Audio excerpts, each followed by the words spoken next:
Welcome to the first edition of Living Legacies. For those of you who read my daily column, you know that I believe that every life has a story. And this is the first in a series of many stories here in Oceanside and the North County. And it's very fitting that our first story to be told is that of Jim McCargo. Jim is a retired Sergeant Major in the United States Marine Corps and spent 30 years in the service of his country, and was the second black man to attain the rank of Sergeant Major. Jim, you were born in Philadelphia, but you were raised in Stone Harbor, New Jersey. And you were born in 1922, so that means you're a Depression era baby. That's correct. What was it like growing up in the Depression? Well, it wasn't easy to tell the truth, Tom, but it gave you one equal platform that everyone was on the same walks of life. Mm-hmm. What little we had, we appreciated it. Now, in New Jersey, this was a fully integrated. Fully integrated. We didn't know black from white from Chinese. We had no influence whatsoever to us. One big happy city. Now, what did your dad do? My father was a local contractor, specializing in gardening, landscaping, things of that nature. How many? And done very, very well in that regard. How many kids in the family? We had 6. You're I was the oldest child in the family, and the business thrived so well. My brother took it over, and recently he retired. Is that right? Yes. So yes. it's still it's still in existence. Yes, indeed, and very well to do. I'll be darned. I take pride in saying that. Now, you graduated from Stone Harbor High School? From high school, I graduated from grammar school in Stone Harbor, went on to high school in Cape May Courthouse, New Jersey. Cape May Courthouse. That's all one city? Cape May is one city. Okay. So I knew Cape May, New Jersey. We talked about that the other day. Yes, about 20 miles between Cape May Courthouse and Cape May, New Jersey. So now, when you graduated from high school, you had a decision to make. You got 2 scholarships? I received 2 scholarships, athletic scholarships, to play football. I was a fairly good athlete, and my scholarships was basically playing football. What position did you play? I played guard during those days. Those were the old single wing days? Yes, you don't hear about that today. No, I know. Yeah. No T quarterbacks. No T quarterbacks. Yeah. No, best man won. Yeah. Well, now you had scholarships to Howard University. In Washington. In Washington, to Shaw University in Raleigh, North Carolina. And you chose? I had to make a choice, of course, and I chose to go to Shaw in Raleigh, North Carolina. Why Shaw? Based on the fact that Shaw was in Raleigh, North Carolina, a segregated city that I knew later as time progressed. And during high school days, our history books did not encounter or portray anything about segregation or racism. So my enthusiasm was really surmountable. So why don't I go to Shaw and find out what it's all about? And one of the best experiences I've ever encountered. Now, but during those 2 years that you spent at Shaw, did you run into any racism? Oh yes, I did. But first, I was given a fairly good background of what to anticipate. I was a fairly good speaker, and I became involved in speech contests. And as such, the blacks debated against the whites. And that's how I encountered much of the prejudice that went on. No, was Shaw an all-black university? All-black university. During those days, it was all black or all white. Now, of course, you went to college. You graduated in 1939. You went to college in 40 and 41. And in 42, things started heating up in the world. Yes, indeed. In 1942, the United States was encountered with a war against Japan. And while in school, while in college, I would look around, and every month there was a vacant seat. And I asked myself, now what in the world goes on? And the answer was, didn't you get the word, Tom or Dick or Sadie or whomever, and listen to the services? And as such, I said to myself, if they can go into service, Jim McCargo, why can't you? Well, something happened in 1942 that before that time when black men went into the service, they were very limited in what they could do. Yes, primarily the Marine Corps. I can speak in the Marine Corps basically. The Marine Corps did not want blacks in the service. There's no secret about that. And once in 1941, 42, they really understood that it was a must. They wanted the Marines to go into wanted the men to go in the Marine Corps to serve as a messman. And that was no, heck no. But you got some help from a very surprising source, Eleanor Roosevelt? Eleanor, yes, the records will not disclose that, but we know Eleanor Roosevelt was instrumental in getting blacks in the Marine Corps, in that her husband was the President of the United States. Well, and you were among the first 500. I was one of the first 500 at that time to go to enlist in the Marine Corps. I know Mrs. Roosevelt was very responsible for the Tuskegee Airmen. Yes, she was. Of course, that whole movement then yes, she was. Throughout all the services. Sound with her, right. Mm-hmm. We give all credence to Mrs. Roosevelt. What, so how did you choose the Marine Corps? During the liberties that I was afforded, I went into the city and I saw posters in the post office. This is breaks from college? Yes, yes. And I saw this picture of men in dress blues. This would be a white man. Oh, needless to say, there was Yeah, no blacks. And that white man was very impressive in the dress blues and tennis shoes, as we used to call them. Mm-hmm. And nice, and he was well built, good looking, and I was well built. I don't know about my looks, but I was impressed. Uh-huh. I was impressed.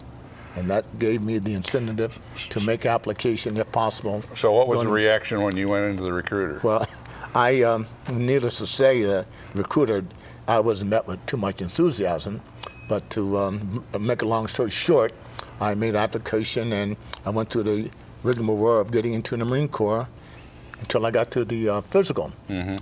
I did not pass the physical because I had 2 cavities.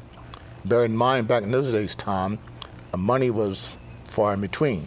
How much did it take? I think it was $4 or $5 for a cavity. But to fill one tooth. Right, and I didn't have $10 to defray the cost. So what did you do? I went to school, went to summer, went to work in New Jersey, digging potatoes. To make $10? To make $10. And that summer, that fall went back to school. I had ample monies to go to the dentist, have my teeth filled, and went back to the recruiter, and I was enlisted in the United States Marine Corps. So by March of 43, you're on the way back to where? I was on my way back to Shaw University. I'm sorry, in the United States Marine Corps. But you're going back to where? Back to Shaw. No, but I mean, when you joined the Marine Corps, you're on the way back to North Carolina? Back to North Carolina from once I It was came. a little different, though, this time, wasn't it? Yes, needless to say, yes, indeed, because as time goes on, you become more enlightened, become more educated. But it was kind of a social shock when you got down to yes, indeed. Was it Camp Lejeune? Camp Lejeune, yes, indeed. And that's in Jacksonville. Jacksonville, North Carolina. It's nerve-wracking time to sit and think about that. Bear in mind that I was a young, hard charger from New Jersey, from well-to-do family, not subject to any racism and prejudice. Mm-hmm. So when I got on that bus, went from Philadelphia to Washington, D.C., that's when I encountered the prejudice. Uh-huh. Things started happening in Washington, D.C. Yes, indeed. There's no question about it. Blacks, you get in the back of the train. Mm-hmm. They had one coach set aside for you, for blacks. Mm-hmm. And that's how you went, that was your mode of transportation. What about eating facilities? Once you got off the train, you got on the bus, and they had a bus in Jacksonville set aside from Jacksonville to the base. Mm-hmm. The last row of seats was for blacks. The bus driver, that was the law.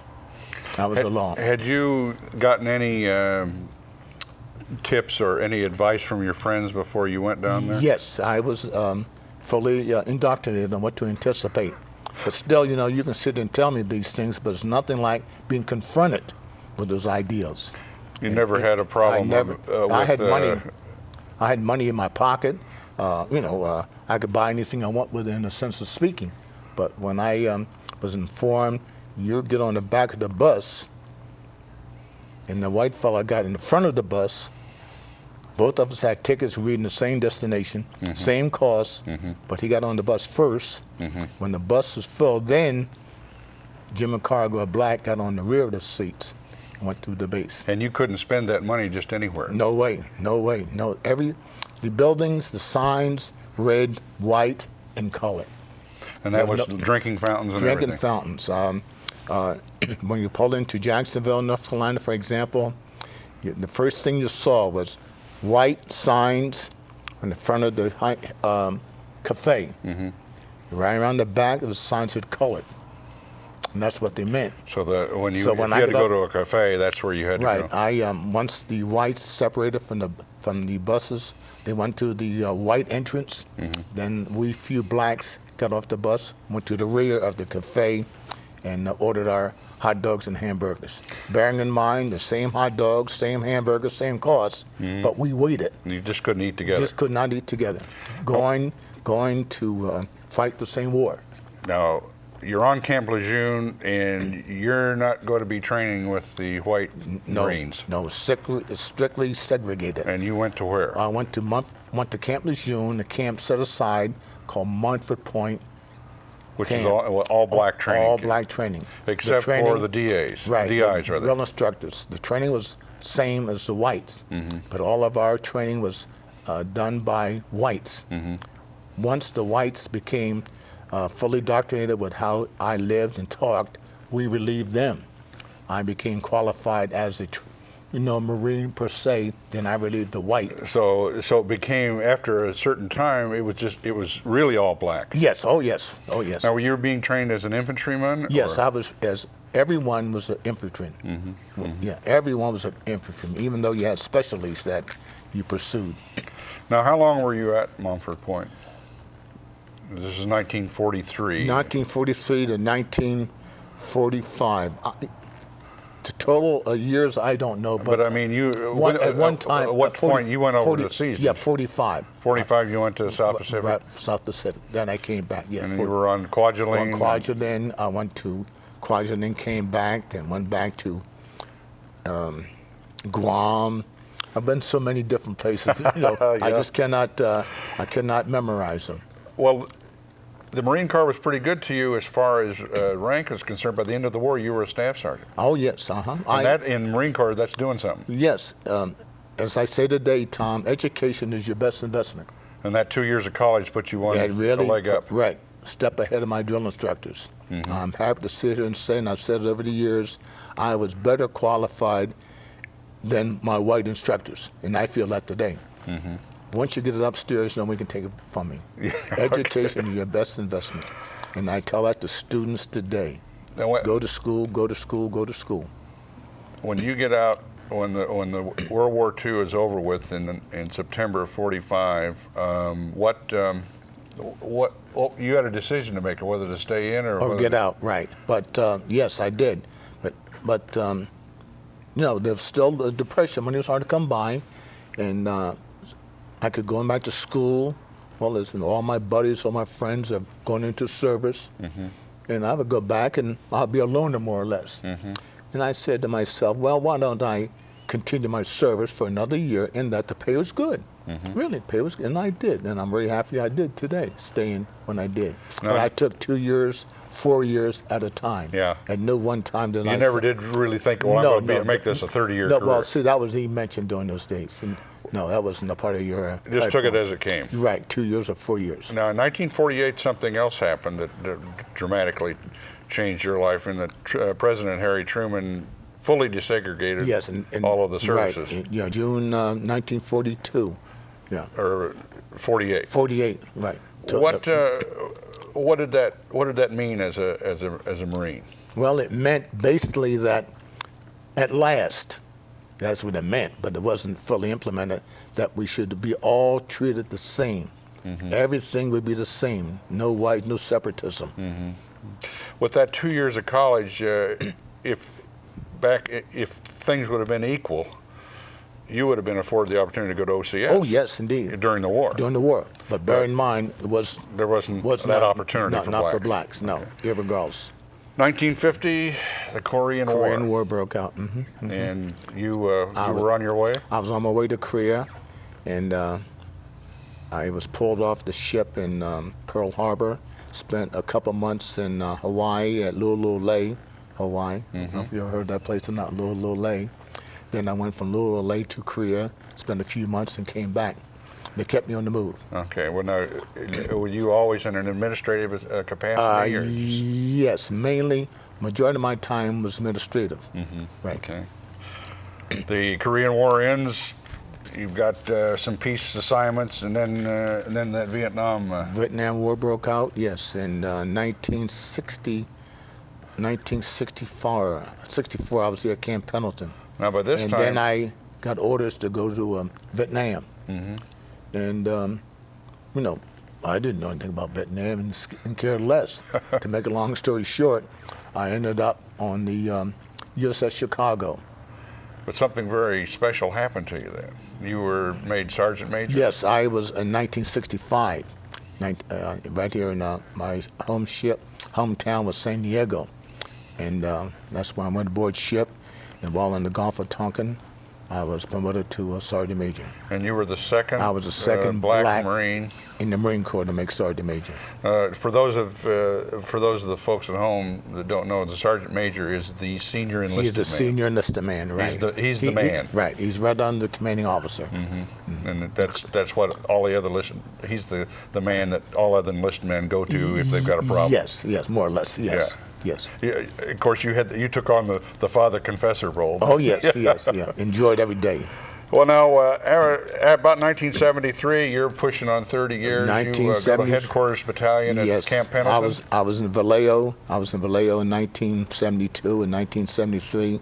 I was pushing 30, and the environment told me it's time to make a move. Things are really changing in 1972, 73.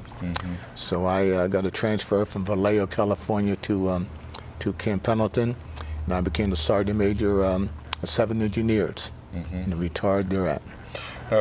During that time, people might remember, this is the time when the Vietnamese refugee program was going on in Camp Pendleton. And Yes. of course, you were involved with that. Yes.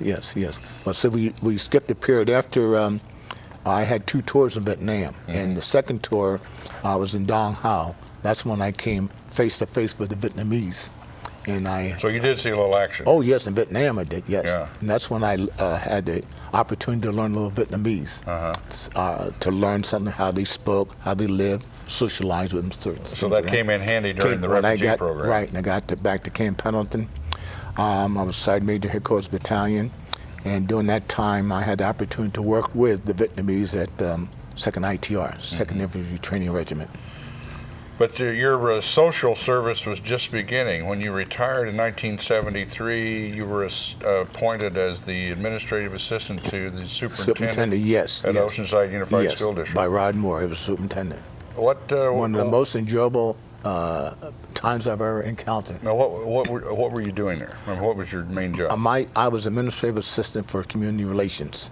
I had many tasks to perform.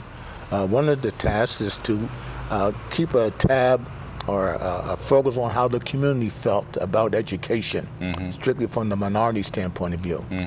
Secondly, I took on the responsibility of getting kids in schools, keeping kids in the school. They called it children tourism.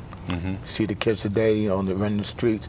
I would pick them up, take them back to schools. You were kind of a truant officer. I was, right, quote. Was there a lot of problems as far as racial problems yes, concerned indeed. in those days? Yes, I would pick up many students from well-to-do families, and I would call the parent, because I knew the parent maybe or maybe not. And I would call the parent, tell them that we just picked up your son Tommy or Mary, and they would say, "You're lying on my son."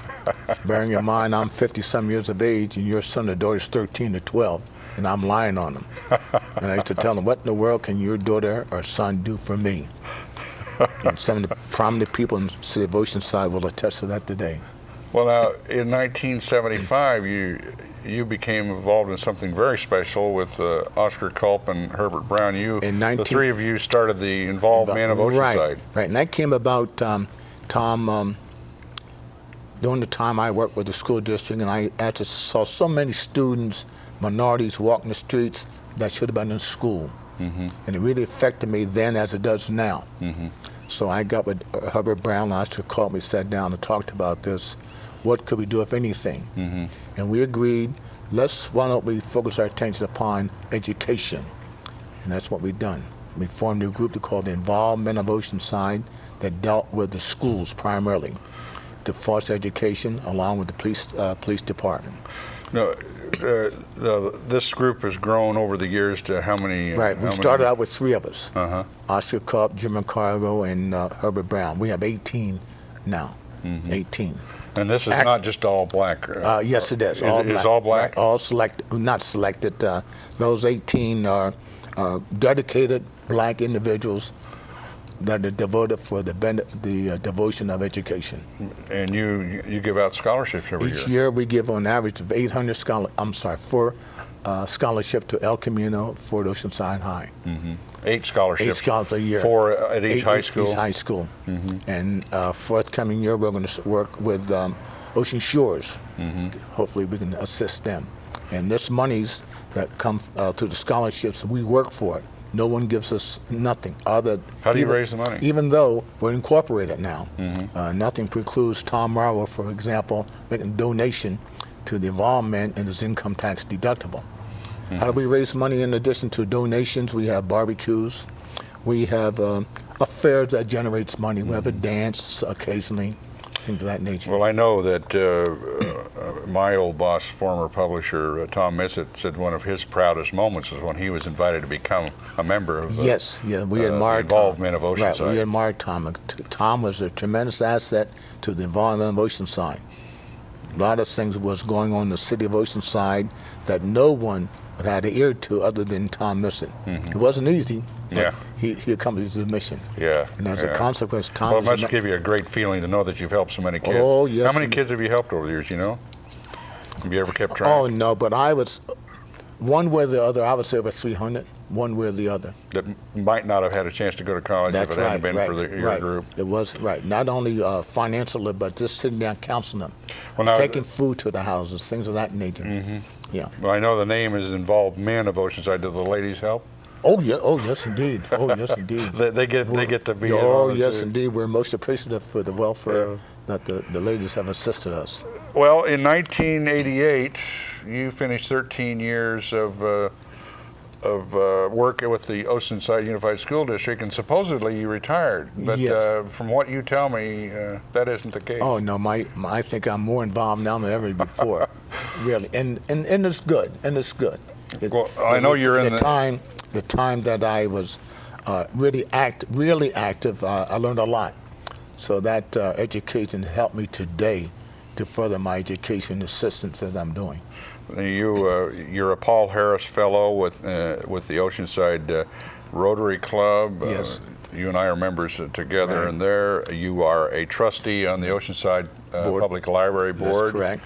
But probably one of your biggest joys is working for and speaking on a regular basis for the Western Regional... The Montford Point Marine Association. And the old Montford Point still is with you. Oh, yes, indeed. Yes, indeed. Now, Montford Point is no longer in existence, is it? Oh, yes, it's still there. At Montford Point today, they have cooks and bakers schools. Schools are... But it isn't that all black... no, it's fully integrated. Oh, yes, indeed. But the association that you're in, you traveled throughout California speaking about those days? My primary mission is California. Right. And trying to educate, enlist, encourage people to black and white, male and female, to join the association. Well, I know that you were, up until July, you were vice president of the regional. I was the regional vice president. Right. So now I'm out. I don't have that title, but that has not decreased my involvement as far as speaking. Well, Jim, participating. It sounds like you've had a rich life. I mean, a very eventful life, and you've seen a lot of changes. Oh yes, and I don't regret one day. Well, I don't regret one day. It's been a pleasure in interviewing you and learning more about your life, and we hope that you at home have learned something about what a black man in America went through from the Depression to the present day.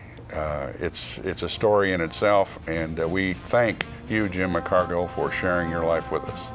I'm Tom Morrow, and we'll see you next time on Living Legacies. This program is made possible through the generous underwriting grants of Hatter Williams and Pretty Insurance Services of Oceanside, providing North County with complete insurance needs for more than half a century. The TriQuest Corporation, providing quality office and manufacturing space in Oceanside. McCabe's Bridge Ocean View Restaurant for fine dining while overlooking the harbor and the Pacific Ocean. And the North County Times, serving all of North County with complete local daily news coverage and internet services.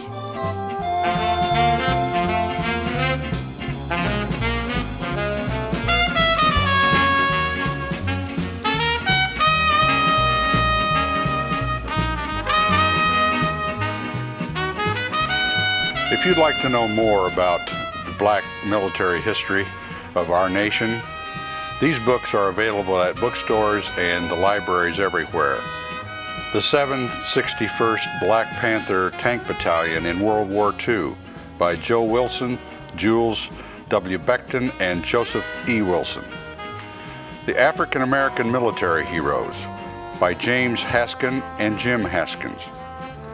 Lonely Eagles and Buffalo Soldiers, Afro-Americans in World War II by Tom McGovern.